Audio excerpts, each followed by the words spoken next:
se jaz dobro počutim, bom lahko jaz veliko več v ta odnos prinesel. Če pa jaz vedno dajem druge osebe na prvo mesto, pa jaz svoje želje zatiram, se pa jaz nikoli ne bom enakovredno v teh odnosih počutil. Tako se pomirimo z dihanjem, mehansko. Torej, ko smo mi pod stresom, dihamo hitro, dihamo plitko in s tem v bistvu je naše telo v stanju zaboja ali pa za beg.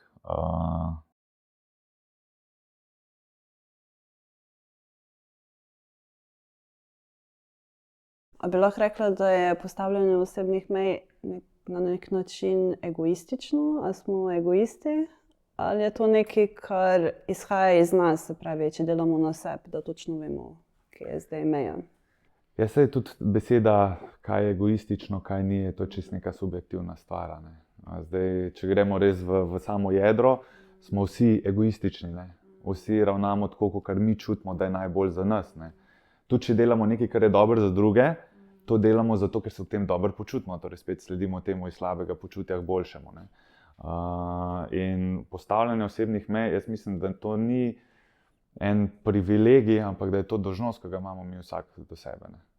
To je, mi tudi za odnos, če hočemo, da je odnos dober, mi moramo imeti dobro postavljene osebne meje.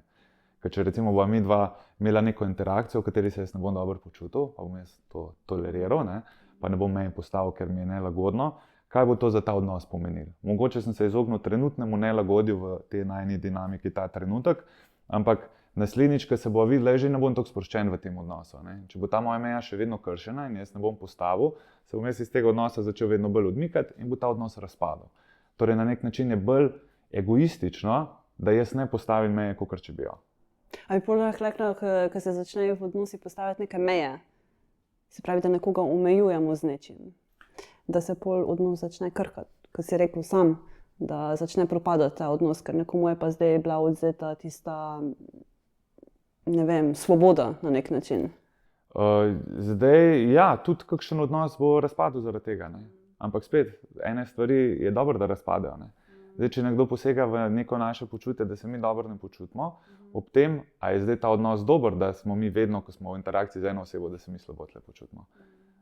Naša dolžnost je do nas in do drugih, da imamo mi čim bolj razčiščene odnose, da se oboje dobro počutimo. In da se tukaj vedno sklepajo neki dogovori. Dostikrat je že dovolj, da mi izrazimo, kako se počutimo, in pa druga oseba malo pogleda iz drugega zornega kota, se malo postavi v našo kožo, pa potem ima priložnost to svoje vedenje spremeniti. Če ga pa ne želi, lahko pa vedno reče, ta je pa zahteven, jaz se ne počutim dobro. In pa ima tudi pravico iti stran iz tega odnosa. Ampak fajn je, da se tega ne bojimo, ker če nas ljudje ne sprejmejo takšne, kakršne mi smo, tudi z našimi željami, pa s tem, z našimi mejami, potem mogoče ni glih najbolj, da smo v odnosu s to osebo. Se pravi, so tudi vrednote tukaj zelo pomembne, kakšne imamo. Tudi. Se pravi, prvo so vrednote, pol pa postavljanje osebnih mej. Ja. Zdaj, vrednote iz vidika, kaj mi, jaz bi mogoče bolj rekel prioritete, kaj nam bolj pomembno. Meni bolj pomembno, da se druga oseba v odnosu počuti dobro, ali je bolj pomembno, da se jaz počutim dobro. Zakaj je to pomembno? Zdaj, če se jaz dobro počutim, bom lahko jaz veliko več v ta odnos prinesel. Če pa jaz vedno dajem druge osebe na prvo mesto, pa jaz svoje želje zatiram, se pa jaz nikoli ne bom enakovredno v teh odnosih počutil. In na nas je, da imamo vsi odgovornost za sebe, da v prvi vrsti poskrbimo za svoje želje, seveda pa tudi, da se znamo postaviti v kožo druge osebe in tudi narediti odnos, da je nekako uravnotežen. A imaš ti kakšno izkušnjo, ko si to doživel? S postavljanjem osebnih mej? Ja, ogromno. En primer je, ki je tako lepo to ponazori. Sem bil v enem združenju, kjer smo se dobivali, večinoma so bili starejši od mene, neko filozofsko društvo, in je bil nekateri iz te družbe, načeloma vsi smo imeli ful fajn komunikacijo, res dobro vzdušje, ampak nekdo se je rad mene prvoščil, zato ker sem bil najmlajši, pa ker je mislil, da bom enostavna tarča. In je se malo pošalil na moj račun, in sem se jaz prvič, ko sem to slišal, da se je pošalil na moj račun, sem pač vzel šalo na svoj račun. Tudi s prijatelji se kdaj kaj šalimo na račun en drugega, pa je to vse lepo in prav. Ko se pa drugič pošalil na moj račun, sem se pa že nelagodno počutil, ne? Ker sem že zaznal, spet se to pa ni stvar, da se on šali na račun drugih. Jaz sem tle na nek način targetiran, ker očitno sem lahka tarča, ne? Oziroma tako to ta človek dojema, ker sem mlajši, ker mogoče vidi, da bo enostavno igral neko igro dominance, pa se malo dvignil, ne? To se izhaja iz nekega njegovega občutka manj vrednosti v tistem momentu, ne? Se pa spet pošalil na moj račun. Zdaj drugič sem že opazil, ok, to mi je pa že neprijetno, ne? Ampak še vseeno je bila taka dinamika tam, da nisem hotel zdaj glih scene delati ali pa se spuščati na ta nivo pa nazaj, ne? Ker pol ta ping-pong se nikoli ne konča. In potem, ko smo se tretjič spet dobili, pa se je spet pošalil na moj račun, da sem imel pa potrjeno, da je to nek vzorc, ne? Ker se bo nadaljeval, če ga jaz ne bom prekinil, ne? In kaj se zgodi, če jaz pol tega vzorca ne prekinem? Ja, vedno, ko bom v prostoru s to osebo, sem jaz počutil nelagodno. Vedno bom čakal, kje bo priletel. Jaz sem začel v svojih mislih pripravljati na neke bitke, ne? In ne bom sproščen v teh situacijah, kakor bi lahko bil, ne? Zato sem se odločil, da se z njim pogovorim, ne? In sem rekel, ok, a se lahko zdaj, ko se z tega dogodka peljemo, se lahko s tabo peljemo, ne? Pa rekel, ja, ok. In sva se usedla v avto skupaj in preden sva spedlala, sem rekel, da bi se rad pogovoril z njim, ne? Da sem opazil, da se je zdaj že parkrat na moj račun šalil in da sem opazil, da se je izključno na moj račun šalil in da se ob tem ne počutim prijetno, ne? Da to jaz dojemam kot nespoštljivo in da mi ni všeč in da bi ga prosil, da tega ne počne več, ne? Da sem jaz vedno spoštljiv do njega in mislim, da si tudi jaz zaslužim neko spoštljivo ravnanje nazaj, ne? In pa rekel, ja, da on ni nič slabega mislil, ne? Da on se pač heca. Sem rekel, razumem, da se hecaš, ampak jaz se ob tem ne počutim dobro, tako da bi te prosil, če to ne počneš več, ne? To ti povem zato, ker si mi drugač v redu, fajn človek, ne? Pa bi rad, da imava dober odnos, vem pa, da če boš to delal naprej, da ga ne bova imela, ne? Tako da bi te sam prosil, če lahko, ne vem, naslednjič, ko te bo imel, da boš to naredil, da pač še enkrat pomisliš, ne? In se opravičil, je rekel spet še enkrat, da ni nič takega mislil, sva se pogovorila in sva se peljala domov, sva razčistila in pol ni bilo nobene napetosti. Ni bilo več nič. Ne, super prijatelja sva se ful fajn razumeva in se z veseljem z njim dobim, ne? Ker sva to razčistila na začetku, ker te stvari, ki mi se pošalimo na nek drug račun nekoga drugega ali pa kdaj imamo kakšno tako komentar, ki je mogoče malo pod pasom, to v veliki večini ne delamo strateško, to ni načrtno. Tega se sploh ne zavedamo. Tudi sarkazem je lahko to ali pa cinizem, ne? To delamo dosti nezavedno, ne? Če nam nekdo ne osvetli tega našega vedenja, se tudi v to ne bomo poglabljali, ne? Mogoče smo iz tazga okolja, to je nek naš obrambni mehanizem, ko smo bili v družbi, ko so vsi to počeli in da smo se mi počutili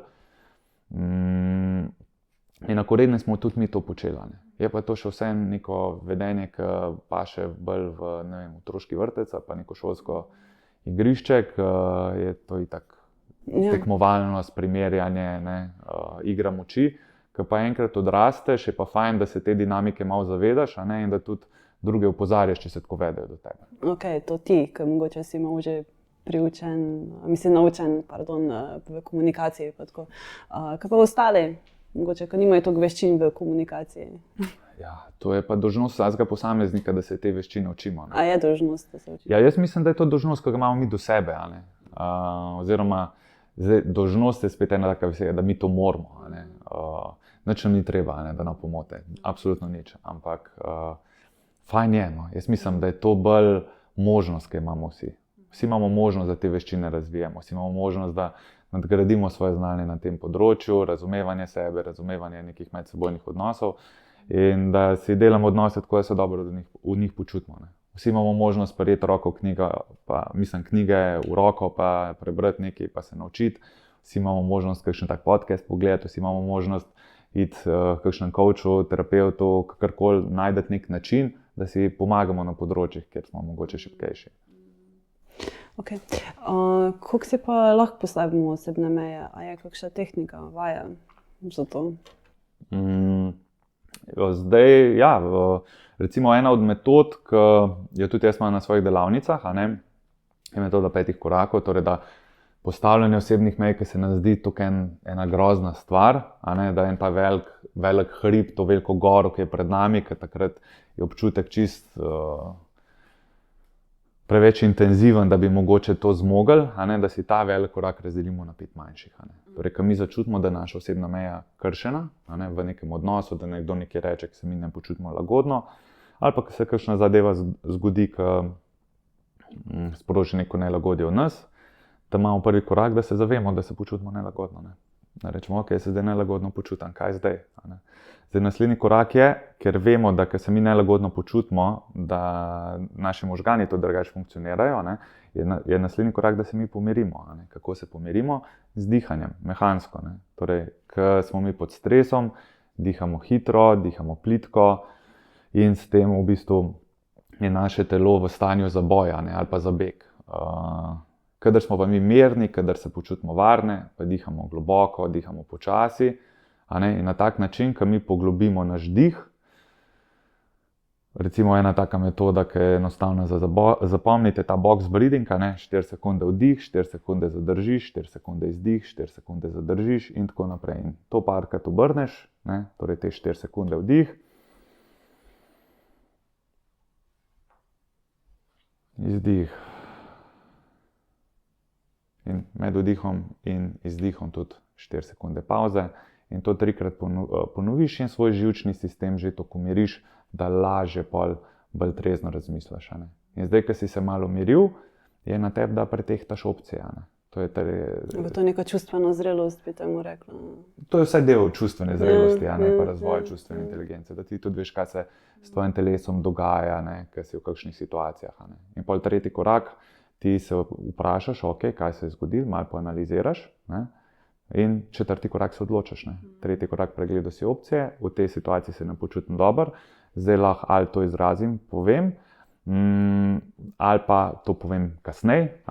In potem ta četrti korak se ti odločiš, kako boš to, kaj boš naredil. Ali boš postavil mejo, ali jo ne boš postavil, ali boš kasneje. Potem to zakleneš, to odločitev. In peti korak je, da to izraziš, da narediš ta korak. In zdaj spet postavljanje mej smo iz enega velikega hriba spremenili na 5 manjših stopnic, katere lahko prehodimo. In je to lažje. Je pa to seveda velike nevaje. Je to proces, ki traja. Te spremembe se ne zgodijo čez noč ali pa da bomo en posnetek pogledali, ki nas bo navdihnil, pa bomo zdaj se spremenili, spreminjamo se z dejanji. Težko je, zdaj, ko poslušam te osebne meje, celo če živimo, ne vem, z družino ali pa s partnerjem, ko sta si različno v mejah. Zdaj, kako to združiti, da je za vse ok? Komunicirati, izražati, kakor se mi v situaciji počutimo, ker nam ni ok. Vse je logično, z nobenim si nismo 100% kompatibilni. Da bomo prišli v nek odnos in zdaj bo ona oseba imela identične vrednote, prioritete, pogled na osebne meje. Vsi pridemo z neko svojo prtljago v odnos, torej z nekimi svojimi izkušnjami iz otroštva, z nekimi svojimi travmami, z nekimi svojimi vzorci. In zdaj na nas, da mi te stvari komuniciramo in odnos gradimo. Odnosi se gradijo. Odnosi niso samo test kompatibilnosti. Mi dobre odnose je treba na njih delati, je treba komunicirati. Kakor tisti primer tistega odnosa s prijateljem, ki sva na začetku se nisem dobro ob njem počutil, pa ker sem to skomuniciral, ker sva nadgradila, ker sva eno stvar odstranila, ki meni ni bila ok, ki me je bolela, je bil ta odnos lahko super. In to je pri vseh odnosih je tako. Je pa res, da pri družini je to nekako nam najtežje početi, zaradi tega, ker naša družina, mi z njo odraščamo od ker smo otroci do naše odraslosti, in ker smo otroci, je dinamika druga. Mi nismo enakovredni svojim staršem. Ni naše mesto, da bomo mi osebne meje postavljali. In to je pa proces odraščanja, da mi si vzamemo to svobodo, ker svobode nam noben ne bo dal. Starši nam ne bojo dali odraslosti, pa svobode. Mi si jo moramo zaslužiti, mi si jo moramo vzeti. To je del odraščanja. In če mi ne bomo meji postavili zase, drugih ne bojo za nas. No, ok, to se mi postavi vprašanje, kako krivde čutimo, ko postavimo mejo. Ja, to je tudi en tak zelo zakoreninjen vzorec. Ko smo otroci, ko smo kaj hoteli, smo rekli, jaz hočem to, pa je mama rekla ne, pa si rekel ja, si hotel ti, ali pa je mama rekla, pojdi sobo pospraviti, pa si rekel ne. Pa si jo mogel, ne? Če ne si bil kaznovan, ne? Ker si bil, ti si kriv, ne? Da ti si kriv za to, kar si zdaj dobil. Ne? Ti nisi mene upošteval, torej to, da si dobil poriti, je tvoja krivda. Ne? In potem to začnemo povezovati s postavljanjem osebnih mej. Ne? Torej, če jaz nekomu nasprotujem, pa to pride do neke situacije, sem jaz ko takrat, ko potegne. In krivda je tukaj v bistvu neko čustvo, ki nas to uči. Ne? Se pravi, moramo biti tudi pripravljeni na posledice, ne? Ja, seveda. In to je težko, zato nekateri ne postavljajo osebnih mej. Jaz pa rekla prej, da grejo prek svoje tolerance, ne? Tisto, ki je zdaj stop, ki se bojijo, kakšne so posledice. Ne? Ja, zato ker je pogled zelo kratek. Bolj se bojijo kratkoročnih posledic kot dolgoročnih. Ne?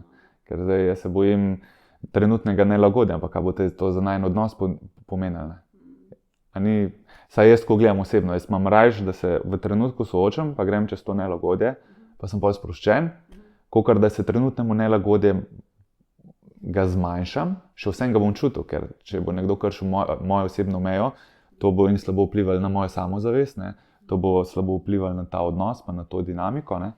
In jaz bom s tem mogel pa živeti naprej. Ne? Torej, katera posledica je zdaj tista, ki si jo jaz, sem jo bolj pripravljen sprejeti. A sem jaz bolj pripravljen sprejeti nehno nelagodje, ki sem ob tem človeku, ali pa da mogoče bom se odmaknil z tega odnosa, ker mi bo to nelagodne preveč, pa bom recimo v partnerskih odnosih, če jaz ne bom znal meje postaviti, mi bo to vedno bolj nelagoden ta odnos, dokler nam rekel, ja, mi dva nisva za skupaj, pa bom šel narazen, pa bom z drugo partnerko iste probleme imel. Ali mi je bolj pomembno to, da se jaz naučim s trenutnim nelagodjem soočati, postaviti osebno mejo, povedati, kaj mi ni ok, to skomunicirati, razložiti svoj vidik, pa ta odnos dvigati na višji nivo in sem potem s to osebo sproščen. In sem svoj odnos zgradila na en višji level. Oboje ima posledico, ali mi postavimo osebno mejo ali pa ne. Vedno je temu sledi posledica. Spravi, če ti zvišaš svojo osebno mejo, mora nekdo drug popustiti. Jo znižati. Ali pa spremeniti pogled. Ali pa mogoče videti. Ali pa je to manipulacija? Kaj pa je manipulacija? Je spreminjanje, karkoli. Jaz, če manipuliram s temi dvemi kozarci, sem jaz zdaj zmanipuliral situacijo. Ne? To ni manipulacija, ni zlo. Manipulacija je spreminjanje. Vsi manipuliramo. Ne? In to imamo nek vpliv na naše odnose. Manipulacija je tudi neka vloga žrtve. Ne? Da jaz zdaj ne bom osebne meje postavil, pa bom jaz pol kasneje stvari naprej metal. Bom jaz uporabljal, jaz itak vse naredim vedno tako, kot ti. Ne. In bom jaz v bistvu manipuliral na način, da bom mislil, da s tem, ko bom jaz to naredil, ko meni ni ok, ker me ti prosiš, da bom jaz neke plus točke dobil, da boš kasneje, recimo, ti v odnosu nekaj meni dolžna. Ne. To je manipulacija. Ampak to vsi delamo, ne delamo to vsi. Ja, seveda. Ne. Zdaj pa, kako formulo imamo za to, da vsi delamo tako, kot mi mislimo, da je najboljše. Zdaj pa, kakšna je naša formula? Ta formula vodi k vedno večji samozavesti, k vedno večji svobodi, k vedno boljšim odnosom, ali vodi pa k nizki samozavesti, tesnobi, pa v vseh odnosih se počutimo kot neka žrtev. Zdaj pa, kaj mi hočemo? To je ni tle prav pa narobe. Samo vprašanje, kakšne odnose mi hočemo imeti, kako se mi hočemo počutiti. Okay. Ampak, če se zdaj dava na partnerstvo, pa postavljanje osebnih mej, bi te potem mogli partnerje iskati po vrednotah, da ima ta iste, ker polje manj teh osebnih mej, ki se postavijo, oziroma razmišljanje o teh vrednotah? Ja, definitivno, da če imamo bolj, ko smo usklajeni, manj bomo imeli mogoče dela na nekih teh stvarih, ampak vedno bo delo.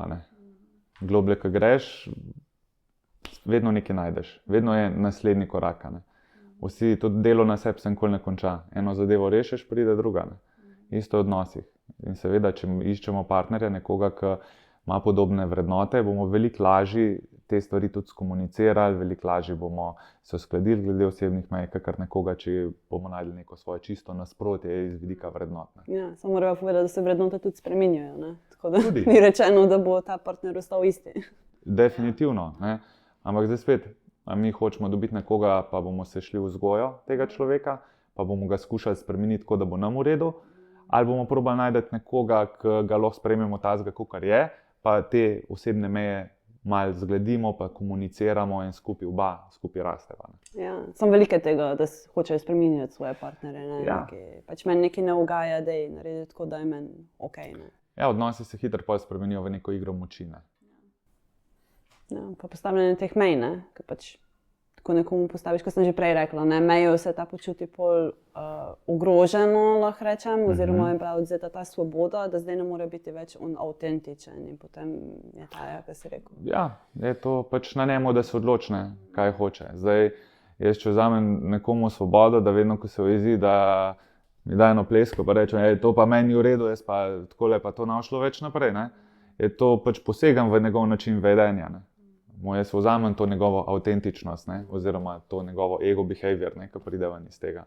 Ampak to enostavno zame ni sprejemljivo. Ne? In zdaj, če ta človek tega ne more sprejeti, pač ne bomo funkcionirali skupaj. Ne? In to je pač v vseh odnosih. Ne? So neka vedenja, ki se ob njih dobro počutimo, pa ki se ne. In zdaj drugi človek bo, nekdo, ki smo z njim v odnosu, bo tudi nam rekel, le meni pa to ni ok. Ne? In pa na nas, da mi to damo skozi te naše filtre, se vprašamo, ok, a tle je potrebno, da greva še naprej v komunikacijo, a mogoče sem tukaj videl, da to res ni ok, pa že itak pri sebi vem, da to ni ok, pa je mogoče čas, da naredim tle eno nadgradnjo, pa se potrudim, da ta del sebe malo izboljšam, ne? In izkoristim to kot neko priložnost za rast. Najpomembnejše je, da se tle zavedamo, da ni tle, kar je neki prav pa univerzalno narobe, ampak da se mi delamo iz tega, kar mi čutimo, da je prav. Ne? Ker prav pa narobe je tako čisto subjektivna stvar. Ja, zdaj, kaj je prav, pa kaj je narobe. Ne? Ja, zame nekaj, za nekoga drugega pa nekaj drugega. Ne? Sem pač res rekla, ne? Kot tudi, ki izhaja iz družine, ne? Kot je iz tega okolja otroškega prenešeno, naprej za odnos ali pa karkoli. A misliš, da se osebne meje prepletajo med sabo, da smo lahko osebne meje imamo iste v službi, pa v partnerstvu, pa v družini, ali tukaj imamo različne?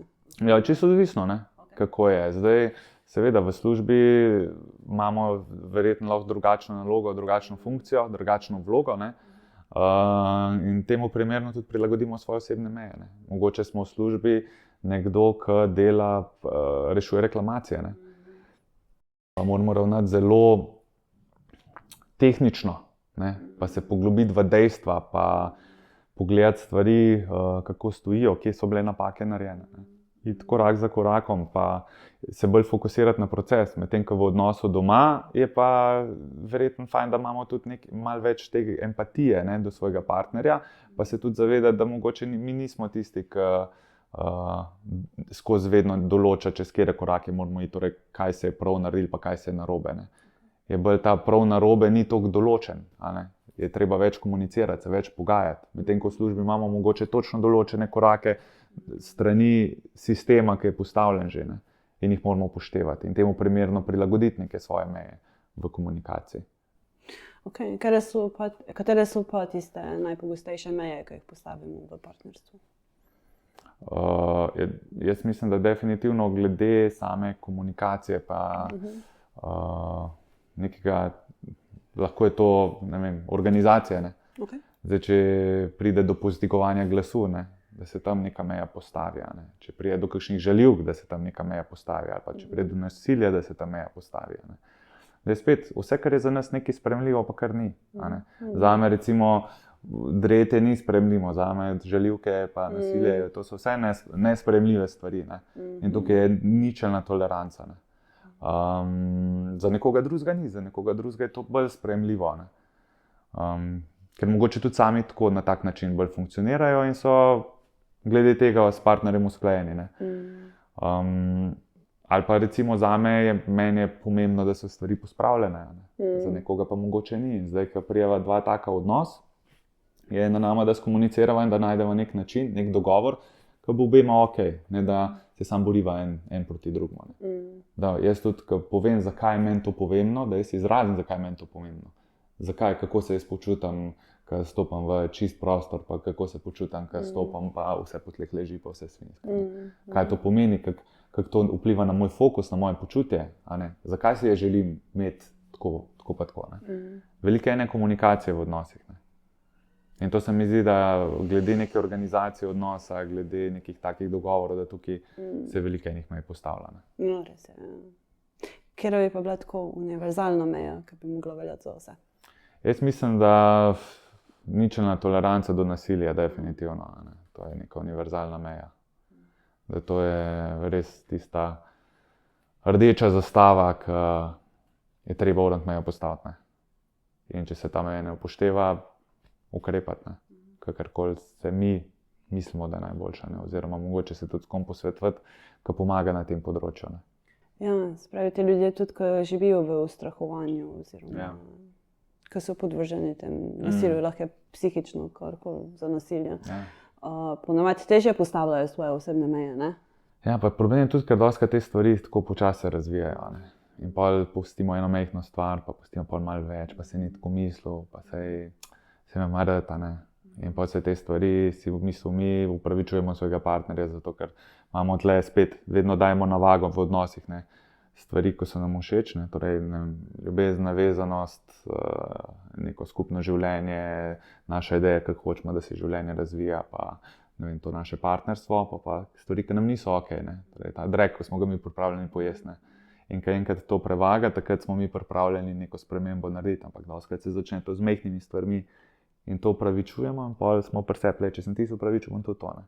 In zato se mi zdi res pomembno, da pri nasilju, da imamo res ničelno toleranco, ne.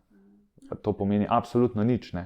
Ne rabi biti zdaj stisnjen na pest, je že to dovolj, ne, ali pa da te tako nekdo prime, ali pa kakorkoli, da se res zavedamo, da te stvari se ne končajo tukaj, ampak da pogosto vodijo v vedno več in več, ne. Več, ko dopuščamo drugim, bolj bo nekdo to, pa ne izkoristil mogoče toliko iz vidika spet, da je človek slab pa manipulativen, ampak ne bo se niti zavedal, ne. On bo šel po nekih svojih naravnih instinktih naprej, dokler bo lahko šel. Ja, saj mi smo odgovorni sami zase, ne. Ne bo nam noben porekel, tukaj je pa tvoja osebna meja, ne, zdaj sem ji pa prekoračil. Mislim, kdo to ve, ne, kje imaš ti osebne meje. Ampak okej, se pravi osebna meja, občutek osebne meje, da je nekdo prekoračil oziroma da smo jo prekoračili sami pri sebi, je tisti občutek nelagodja, da gremo nekaj narediti, kar nam ne ustreza oziroma se ne počutimo v redu ob tem. To je prvi znak prepoznavanja. Ja. Prvi znak je, da mi čutimo, da nekaj ni okej, ne, da se ne počutimo, da smo, dostikrat pride to občutek, ker da smo sami sebe izdali, ne. Zato, ker nismo se postavili zase, ker nismo ustavili tega vedenja, ne. Je to lahko nek ta prvi pokazatelj, ne. Da se počutimo in takrat pol dostikrat se sprašujemo, a je to okej, a ni okej, a ne, kako bi se jaz mogel tle počutiti, ne. Ampak že dosti je znak, da mi se tle ne počutimo okej, ne. Ja, se mogoče je isti občutek pri manipulaciji, ne. Zdaj, ko smo prej rekli, saj je manipulacija, ampak ja. Po moje je podoben občutek. Ko nekdo manipulira z nami ali pa nekdo, ki preseže naše osebne meje, ne. Pomembno je, da smo v stiku s sabo, ne, da razvijamo to zaupanje vase. Ampak kako popustimo, ne, skozi nekaj popuščamo, tako. Ja, ampak tudi popuščamo, v bistvu tudi to je, mi dostikrat to delamo, gledamo na to, kakor da so iz nekega vidika občutka žrtve, ne. Torej, jaz sem zdaj popustil, ona oseba je to izkoristila, ne, ona je kriva, da sem jaz popustil. Ne, ti si se odločil, da boš te stvari tako naredil, zaradi tega, ker je prišel nek intenziven občutek, ker si se počutil, da si mogoče na vročem stolu in da se moraš zdaj nekaj odločiti, ker si se vedno bil navajen podrediti, podmakniti, da je to naredil, ne. In lahko je reči, ja, drugi so odgovorni, mislim, drugi so krivi za to, da sem jaz tukaj, kjer sem, ampak zdaj, bolj, ko igramo to vlogo žrtve, bolj, ko prepuščamo to drugim, dlje časa bo trajalo, preden bomo mi začeli sebi svojo svobodo jemati, ne, pa se postavljati zase. Ja, saj to je res, ja. Zdaj ta prevzemanje čustvene odgovornosti, ne. Se pravi, prvi občutek krivde je lahko, ne, pri postavljanju osebnih mej, pa imamo po drugi strani, da ne postavimo osebne meje, da prevzamemo čustveno odgovornost od druge osebe. Se pravi, ne bom postavil osebne meje, zato ker se bo ta oseba užalila, bo ne vem. Ja, to je, zdaj, imeli smo glih 2 dni nazaj, sem imel eno delavnico, ker smo delali MBTI analize, 16 osebnosti, in je bila ena taka zanimiva razlika med tistimi, ki sprejemajo odločitve na podlagi razmišljanja pa čutenja, ne, kako so se lotevali nekih reklamacij v podjetju, ne. Recimo tisti, ki so se odločili po principu razmišljanja, so šli veliko bolj čez neke podatke, kako so stvari se tekle, kje je bila napaka narejena v samem procesu. Recimo tisti, ki so se pa bolj odločili iz čutenja, ne, so šli pa prvo v odnose, ne, kako bomo vsi ok, ne, kako se bomo počutili, ne, kako bo druga oseba to dojela. In zdaj vsi imamo vse oboje, ne. To je nek spektar, ne. Torej od tega, ker se mi sledimo neki logiki, kako bi se lahko stvari odvile, kakšni koraki bi mogli biti, do tega, kako se ljudje počutijo, ne. Ali so bolj pomembni podatki, ali so bolj pomembna čustva, ne. In zdaj bolj, ko imamo, če smo v enem ekstremu, pa če ne upoštevamo širše slike, če se vedno samo na neke občutke pa čustva zanašamo, ne, torej če se odločamo na podlagi tega, kako se bojo vsi v prostoru odločili, bomo vedno iskali neke scenarije, ki bo nek mir v hiši, ne. In ta mir v hiši je dostikrat pol razlog za razpad nekih odnosov, ker takrat se pol stvari pod preprogo pometajo, ne. Se stvari ne rešujejo, ne. Mi vedno ohranjamo nek mir v hiši. Zdaj, če bom jaz to rekel, pa bo prišel do konflikta, rajš nam nič rekel, ne. Da bomo ja vsi ok. Ampak kdaj stvari ne grejo tako, da smo vsi ok, ne. Kdaj bomo mogli narediti konfrontacijo, ne. So situacije, ki je treba reči, da je to pa meni ok. Pa saj to, ne? Saj to, ko pride do neke točke, ko več ne zmoremo, ko takrat postavimo osebno mejo. Zakaj ne moremo prej? A veš, Ker je bolečina katalizator za spremembo, ne. Nas Bojimo ne se, boli te dosti. bolečine. Ja, ne boli nas še dosti. Nas mora dosti boleti, da smo mi pripravljeni ta korak narediti. A to smo tako ustvarjani, ali je to bilo priučeno? Ja, to je evolucija, ne. Bolečina nas nekako sili v neko spremembo, ne. Če mene ena stvar ne bo bolela, pa mi je ok, zakaj jaz to spreminjam, ne. Ali pa nas boli, pa se bojimo spremeniti. Ker se bojimo, da nas bo ena stvar še bolj bolela, ne. In je vedno spet tako, trenutno nelagodje, širša slika. To je že enkrat, mislim, ena taka dobra je, ki je The Devil You Know, ne. Torej, rajši imam nekaj, kar mi je znano, ne, pa mi ni ok, kakor nekaj, kar je čisto neznano. Ker se neznanega bolj bojim, ne. Ker to imamo ta strah pred neznanim, imamo vsi noter vgrajene. Nekaj, kar se jaz ne morem predstavljati, naš um je itak tako narejen, da nam se odvijajo te negativni scenariji, ki so itak vedno ful pretiravani. Ker naš um išče najslabši možen scenarij, da se nanj ga pripravi, kar je res redko realnost, ne. In ko mi postavimo osebno mejo, prednjo bomo mi postavili, gremo mi v svojem miselnem procesu skozi najslabši možen scenarij in si rečemo, tega pa jaz res nisem pripravljen. In takrat se pol mi ustavimo. Zato, ker mislimo, da bo ta bolečina še hujša. Ampak pol, ko mi mejo postavimo, vidimo, da je lahko ta meja lepo sprejeta. Ali pa da ta scenarij tudi približno ni bil tako hud, kot smo si ga mi zamislili. To je zanimivo. Ja. Ker tudi recimo, da se zavedamo te bolečine, če se tukaj ustavim, pa gremo vse skozi ta proces, je to bolj odvisno od tega, kako mi gledamo na svoje življenje, kako izpopolnjeno ga živimo. Se pravi, če smo mi prepričani v sebe, pa nismo vezani na nič, če zdaj tako gledamo, ne.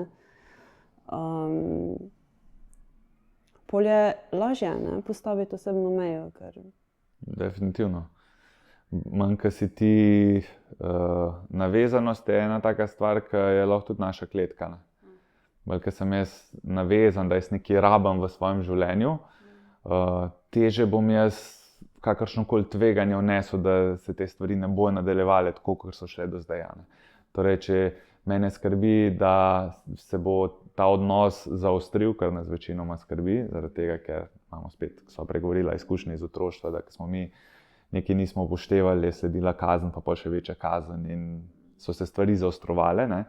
In takrat, ker smo bili mi odvisni od svojih staršev, si tega nismo smeli privoščiti, ne. Oziroma nismo si mogli tega privoščiti, ne. Smo mogli popustiti, ker sami smo bili nezmožni nadaljevati, ne. In zdaj pa dostikrat v odraslosti glih tako funkcioniramo, ne. Torej, rajš manj, da ta odnos gre naprej, tudi če ni funkcionalen, kakor da ga ne bi bilo, ne, ker si ne predstavljam, kako bi bilo, ker imamo kar neko to odvisnost razvijamo, ne, oziroma navezanost, ne. Torej, meni je ena stvar tako pomembna v mojem življenju, da ne bom nič riskiral, da bi se ta stvar spremenila. Torej, če jaz mejo postavim, gre moj um v te negativne scenarije in en od negativnih scenarijev je, ok, jaz te imam dosti, jaz ne morem tako stavo funkcionirati, če ti meni mejo postavljal in bom šel, ne. In mi takrat zaradi tega scenarija, potem smo raje tih. In kaj se zgodi? Ja, tih smo par teden, par mesecev, en let, pa se te stvari dogajajo. In kaj se pa zgodi, da mi lahko gremo stran, ker tega odnosa ne znamo rešiti, gremo narazen. Ne? Recimo v partnerskem odnosu se dostikrat zgodi, da pripeljemo odnos do te mere, da se ta začetna ljubezen pa spremeni v sovraštvo, ne? Ker smo šele takrat sposobni postaviti mejo, ko mi enega sovražimo. Ne? Se pravi, ko mi postavimo osebno mejo, partnerstvo je velikokrat slišati, nisem ti zadost, nočeš tega narediti zame. Ne? To je pa že oseba z nami začne manipulirati, bi jaz temu rekla, oziroma zmanjševati naše te... Ja, ampak na nas je spet takrat, da se poslušamo. Ne? Ampak prej si omenil to zlato kletko. Ja. A bi lahko bila tudi ta, ne zlata kletka, pardon, a bi lahko bila ta kletka tudi osebne meje? Se pravi, če si mi postavimo osebne meje, Ja. nas omejujejo na nek način. Se pravi, ali mi same sebe omejujemo s tem? Jaz mislim, da so osebne meje niso toliko, da nas omejujejo. Ne? Mi sebe s svojimi mejami v bistvu, to je kar, če si predstavljamo, mi hočemo iti po tej cesti. Ne? Osebne meje so ograjica na levi pa desni strani te ceste, da jaz ne bom do te ceste zašel. Ne? Da mene ne bo nek trenutni instinkt zapeljal nekam drugam, kamor jaz nočem iti. Ne? Prej, če se vrneva hrani, ali pa k cigaretom, ne? Ja, se omejujem, če si jaz rečem, da pa nehal kaditi, pa sem kadil zdaj 10 let. Ne?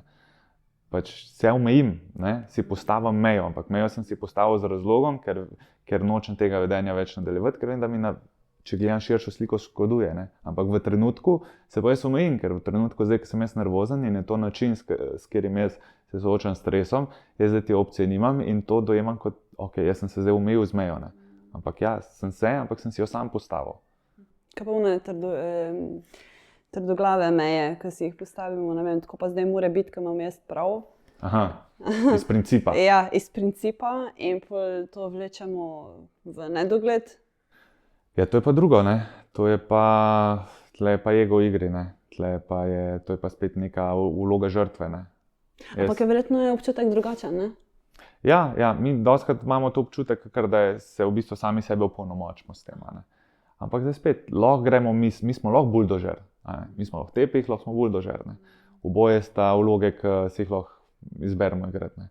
Ampak jaz mislim, da nek balans med enim pa med drugim je pripelje do tega, da imamo boljše odnose, pa da smo bolj funkcionalni, da nimamo nekih obžalovanj, ne. Da še vsem se mi vprašamo vedno, da imamo toliko samorefleksije, da se vprašamo, ok, a jaz to delam iz mojega ega, zaradi tega, ker bi jaz rad tle pokazal, da sem jaz imel prav ali pa da sem jaz neka žrtev, ali jaz to delam zato, ker dejansko mislim, da je to najboljši način življenja. In če mislim, da je to najboljši način življenja pa postavljanja mej, ok, dajmo nadaljevati, pa dajmo to eksperimentirati še naprej, pa bom čez 3 leta videl, kam me bo to pripeljalo. In če me pripelje na točko, ki mi ni všeč, pomeni, da je spet moja odgovornost, da jaz postavim pod vprašaj to mejo, ko sem si postavil in rečem, ok, zdaj sem pa jaz rekel, zdaj pa ne bom nobeni osebi dal več priložnosti, zato ker sem se odločil zapreti svoje srce, ker sem bil prizadet, ne. Se počutim izoliranega, ne navezujem nekih pristnih stikov, ne morem biti srečen v nekem odnosu. Ne. Zdaj je moja odgovornost, da jaz to pri sebi vidim in si rečem, ok, zdaj pa bom jaz probal se naučiti spet svoje srce odpreti, pa dati drugim ljudem priložnost pa zaupanje, pa biti čim bolj zavesten v tem odnosu, da se zavedam, kje so neka vedenja, ki pa niso dobra zame pa za odnosa. Veš, to je osebna rast, to je ful kompleksna stvar. In bistvo je, se mi zdi pri teh stvareh, da se mi skozi poslušamo in skušamo se skozi vprašati, ali nam to služi ne samo zdaj trenutno, ampak a je to ena stvar, ki nam bo služila pol tudi naprej v življenju. Ja, razumem, ja. Katera je pa bila za tebe najtežja? Tako, da si res začutil. Najtežja osebna meja? Ja, meni se zdi, da najtežje mi je bilo osebne meje postavljati družini, staršem, tisto, ko si moramo vzeti to svobodo, ker sem mogel te stvari skomunicirati z svojo mamo, svojim očetom, da sem mogel reči, ok, pač deva midva to dinamiko spremeniti, ker to, da je moja dolžnost vedno, da te jaz pokličem, pa da pol vedno, ko je klic, da je neka slaba vest, da me pa že dolgo nisi poklical, kaj se me nisi poklical, in da bi se jaz mogel glede tega slabo počutiti, da sem jaz mogel to skomunicirati pa povedati, da pač, če me pogreša, da dvigne telefon, da me pokliče, tako kot jaz pokličem jo, in da bo na tak način noben ne bo nikoli zapostavljen. noben ne bo na drugega čakal, ne bo ponos prišel vmes.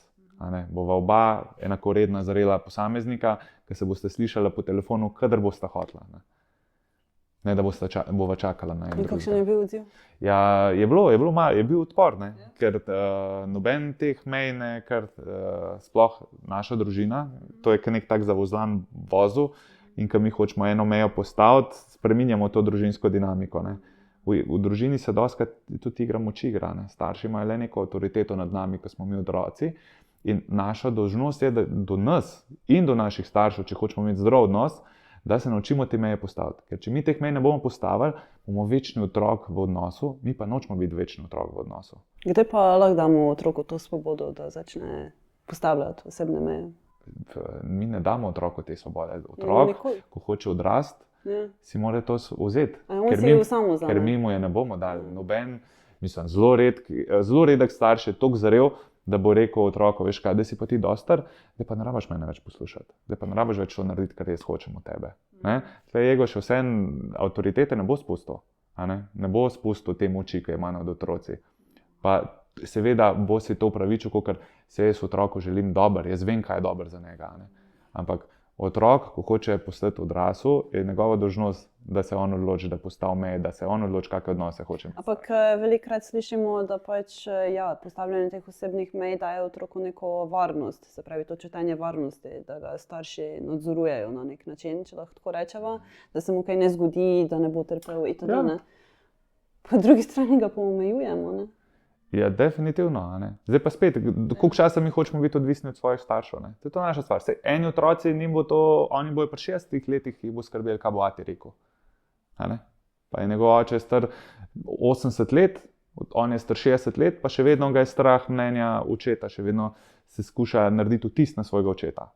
Še vedno je to en glavni motivator v življenju, da bo svojemu očetu dokazal, da je on pa vreden. Da bo pa mislil, ok, zdaj me bo pa oče spoštoval. Ko bom jaz vse naredil, ko bom jaz dokazal, da sem sposoben, ko me bo oče enkrat pohvalil, pa bom pa jaz dovolj. Da bom pa jaz se počutil kot odrasel. Ampak na tak način ne pridemo do odraslosti. Mi moramo se naučiti meje postavljati. Mi moramo reči, ne moreš kar priti k meni nenajavljen. Jaz imam tudi svoje življenje, imam svoje stvari. Jaz nisem zdaj, ok, zdaj si pa ti prišel, pa pozvonil, zdaj pa jaz kar skočil. Je treba te meje postaviti, če hočemo biti res odrasli. Odrasel človek pomeni, da si ti vodiš svoje življenje, da si ti kapitan na svoji barki, ne tvoji starši. Tvoji starši postanejo, pa se ta dinamika spremeni v enakovreden odnos. In to je težek prehod tako za starše kot za otroke. Ampak če se to ne zgodi, je pa ta odnos skozi disfunkcionalen. To je bilo meni najtežje, mi je bilo tole vzpostavljati. To je bil nekako najtežji proces v mojem življenju pri postavljanju osebnih mej, ker je tudi najbolj grozen, ker to so bili dolga leta alfa in omega v mojem življenju in pa, da ti postavljaš meje, da se priješ na neki enakovreden nivo, je to težek proces, ki ga marsikdo nikoli v življenju ne naredi. Ampak iz svojih lastnih izkušenj, pa tudi iz izkušenj prijateljev, pa klientov, pa ljudi, ki so naredili ta korak, lahko povem, da je to najboljša stvar, ko lahko naredi za odnos. Ker potem je odnos zdrav. Ker sta dve odrasli osebi, nisi več otrok ujet v odraslem telesu. Wow. Zanimivo. Se pravi, zdaj, če tako povzameva samo za osebno mejo, se pravi prepoznavanje te egocentričnosti, se pravi egostanja, v katerem se nahajamo. Potem sva rekla vrednote in potem postavljanje osebnih mej, ki si rekel po principu 5 korakov. Tako. To bi nekako zajela zdaj. Lahko, ja. A je še kaj, kaj bi bilo? Ja, da se poslušamo, predvsem tako. Da smo mi odgovorni zase, princa na belem konju ne bo, noben ne bo mej namesto nas postavljal. To je veščina, ki se jo lahko vsak od nas nauči. In če hočemo biti res svobodni odrasli ljudje, je pač fajn, da nekaj investiramo v to, da se naučimo to veščino. Ker ne bo prišlo samo od sebe. Pa še boleče. Pa komunikacija, ko sva rekla, ki je pomembno. Tako. Izražanje. V redu. Zdaj mogoče še v svojih knjigah pišeš o tej... Ja, precej je tudi napisan v knjigah Naslednji korak. Ta govori predvsem o obvladovanju ega in tudi o tej dinamiki odnosov v družini, sam s sabo, postavljanju osebnih mej. Prava odločitev pa govori o sprejemanju življenjskih odločitev, da pridejo iz srca, torej da smo mi res v stiku s sabo, da se poslušamo in da sledimo temu, kamor nas pelje srce, torej da si oblikujemo življenje, kakor mi mislimo, da je najboljša verzija življenja. Da se ne učimo to od drugih, ne, da ne sprašujemo druge, kako ti misliš, da bi jaz mogel svoje življenje živeti, ampak da najdemo ta svoj notranji kompas, ne, da ta svoj notranji kompas najdemo in da mu sledimo, ker to nas pelje k svojemu največjemu potencialu, to nas pelje k najbolj srečni verziji sebe. In te knjigi sem obe napisal kot neke vrste vodič po korakih. Je pa tudi tako, da niso to teoretični primeri, to so primeri iz mojega življenja, to so praktični primeri iz življenja mene in drugih, kako so jim te koraki pomagali spremeniti življenje na bolje. Super. Hvala ti za to dragocenost, pa tvoj čas, ki si ga vzel danes za ta podcast. Hvala tebi za vabilo, tako da je super in super vodenje pogovora.